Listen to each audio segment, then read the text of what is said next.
What is going on YouTube? ModzvilleUSA here, and we're back with the PS Classic, tinkering with this again. BleemSync version 1.1 has been released, and it's got some new features that are pretty interesting to me, and I'm going to be building one of those ultimate PS Classic setup, blah blah blah. I'm going to make a decked out PS Classic with a 2TB hard drive. Now the main thing that's been added that's pretty good is the OTG support, so you can get an OTG adapter. I'm going to link down in the description the one that I'm getting that will work quite well. Now unfortunately I've got a bunch of these already that, for the NES Classic and the SNES Classic, the right angle ones, but they will not work with the PS Classic because they block the HDMI port. So I'm getting a flaccid little loose cable adapter that should work quite nicely. Now, the biggest thing about this is it completely bypasses all of the power issues that the PS Classic has, because we'll be taking power from the back port. Now you're going to need to use the front port to install BleemSync initially, but once it is installed, you can use the back port, and once it's installed as well, doesn't matter if your drive is FAT32, you can have, it supports Exfat, not NTSC, whatever the fuck Windows is standard, I forget the name, and yeah, it's got support for all sorts of different formats. Now Retroarch has been updated, there's a lot of little fixes here and there, and adding games has changed, like the way that works, so we'll probably have a separate video going over how to add a bunch of games to this thing. So yeah, let's get right into it. Now I have BleemSync 1.0 installed, but I lost my USB flash drive for this. I have no idea where it is, so we're kind of going to be going fresh with a new flash drive. So we'll cover upgrading and going fresh. So here's my flash drive. Now what I need to do first is go to properties. You want to make sure that it's FAT32. If yours is not, I will leave a link down below to FAT32 formatter, which you will need if your USB drive is over 32 gigs. It's GUI format right here. All you gotta do is pick your drive. Make sure you pick the right one. You don't want to format the wrong drive. Click start. Boom. Allocation should be at 32. And you're good. You will get an error if any Windows Explorer tabs are open, so make sure to close those. And then you're good. You're on FAT32. Now you need to have your drive named Sony, specifically Sony. It has to be all caps like that. Otherwise, it will not work. You have to name your drive Sony. Now, did that stick? The drive is named Sony. Great. Alright, now if you are upgrading, you will have this folder here on your flash drive from the previous versions of BleemSync. What you're going to want to do is delete that before continuing. Now if you have other more obscure like like Auto Bleem or whatever, there are different folders that you might need to delete. So I'll link to this page, check it out, make sure you delete everything you need to delete before you continue. Now, next thing we're going to do is copy over the new download here. So let's see, you want to download this new BleemSync zip package right here. We got that all queued up. Ta-da!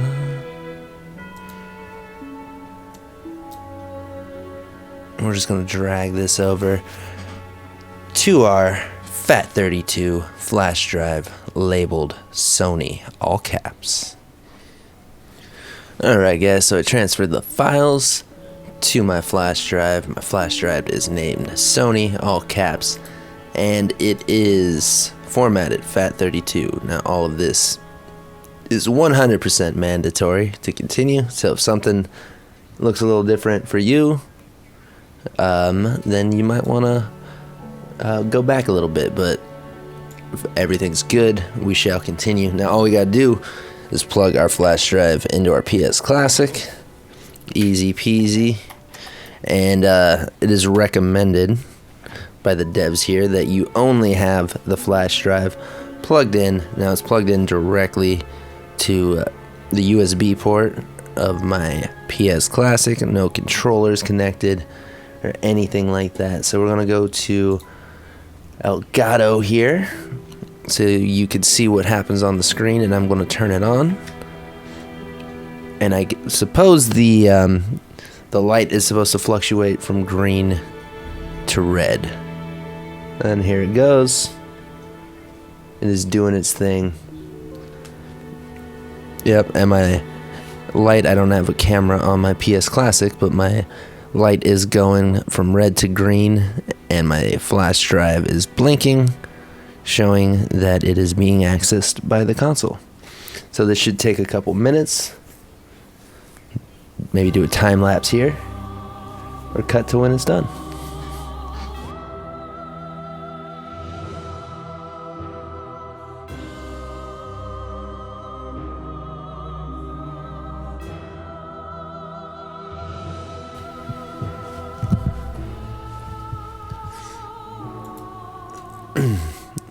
Alright guys, so it did its thing. It installed.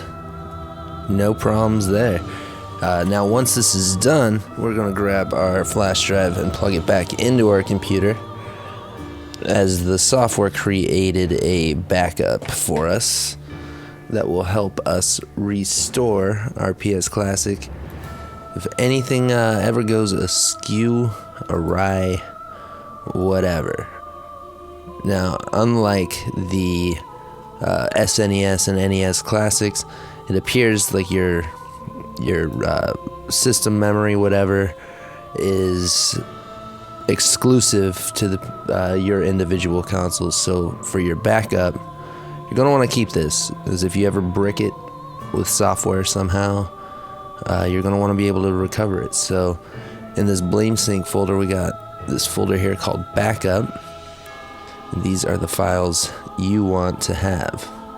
Now this is also new in this version of Bleemsync, being able to back up your files. So I'm going to find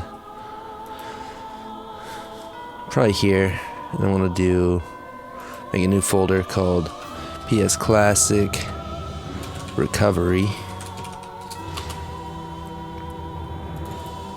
And we're going to paste this here.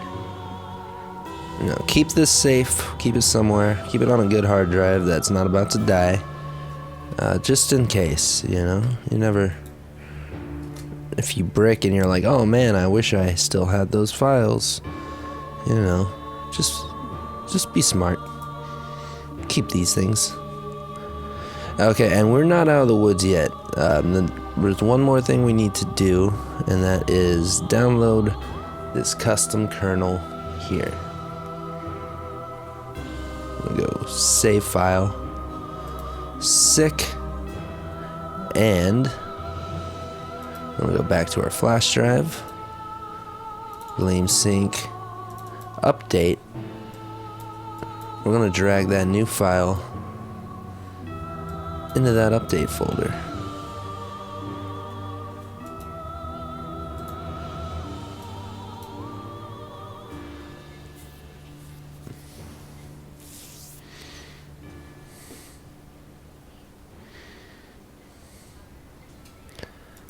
Das good. Okay.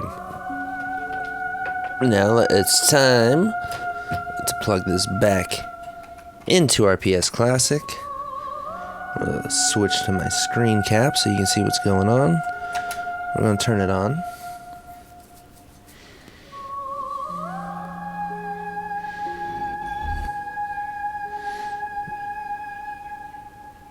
You get this Bleemsync screen here.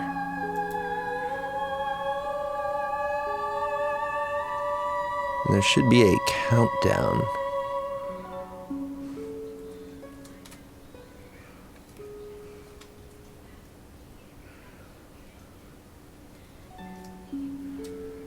There it is.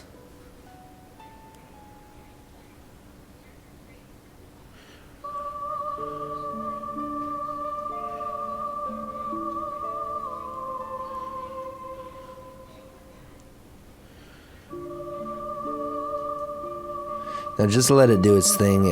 It's going to turn off, turn on a couple times. And the upgrade will be complete once the LED on your PS Classic turns orange. And then you can go ahead and turn it back on. But mine is still green. I'm seeing nothing on the screen. Means it's doing its thing. So let's not interfere. Let's let it update. Wait for the light to be orange, then we should be good. Alright, so my console's light is finally turned back to orange. I'm gonna turn it on and see what happens here.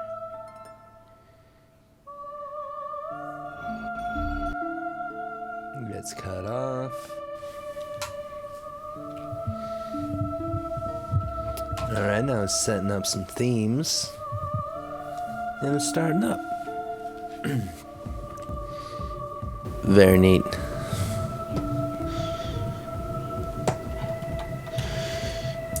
Alright, we're going to use controller port 2 for now. So here's our settings we got here. We got disable health. Yeah, we don't need that.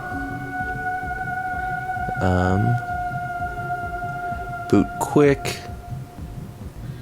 Yes. Target true. So if we want to boot directly into Retroarch or the main UI, we set one of these to true. Force redump. Not sure what that means. Launch Retroarch from stock UI, huh? That is interesting. Overwrite theme music, random theme on the refresh.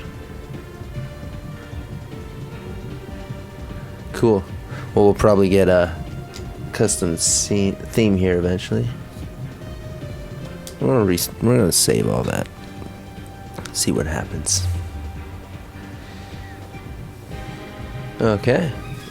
We're back here, and now we're gonna go into our BleemSync folder. Let's check it out. And here we are. Oh, nice, dude. So we can get back to the boot menu now from BleemSync. I like that. I like that a lot.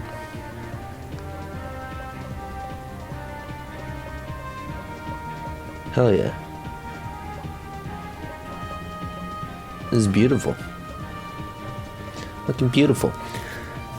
Alright, now on the next one, I guess we're going to be going over adding games and custom art to the BleemSync UI. I've already got plenty of Retroarch guides for this thing, but yeah, if you're new to all that, I'll have that linked in the description below for setting up Retroarch. Now it should be way more stable than it was before. I'm sure a lot more cores have been ironed out and polished for performance since I've last messed with the PS Classic, so maybe we'll play around with some of those and see how they're looking right now. So yeah, I'm gonna get to work on adding games and getting a nice clean UI set up. Well, thank you guys for watching.